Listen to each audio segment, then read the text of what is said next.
已經有媽媽手啦。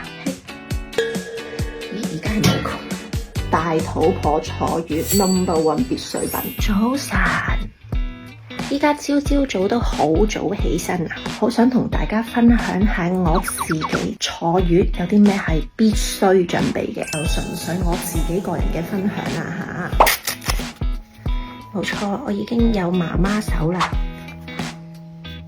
因為我隻手一向都冇乜力嘅，一開頭新手嘅關係啦，唔識得抱啦，唔識得餵啦，咁就已經喺裏面咧有好多痛症啊，紮住佢，等自己個力好啲，hold BB 好啲。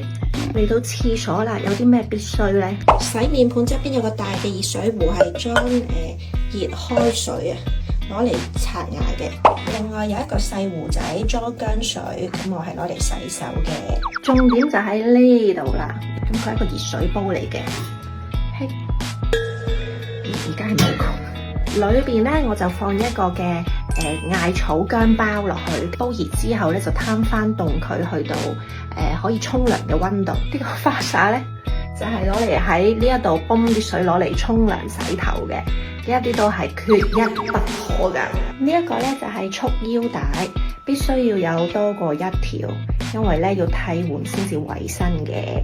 大肚婆坐月 No.1 必需品，一次性嘅手套。因為我哋盡可能唔好洗手，唔好濕到隻手，所以咧基本上我刷牙嘅時候咧，我係會戴手套先刷牙。去廁所咧亦都會戴一對手套，食飯咧亦都會戴一對手套喎。咁你就盡可能咧洗少啲手。分享係咁多啦，重點係樣嘢都好平嘅。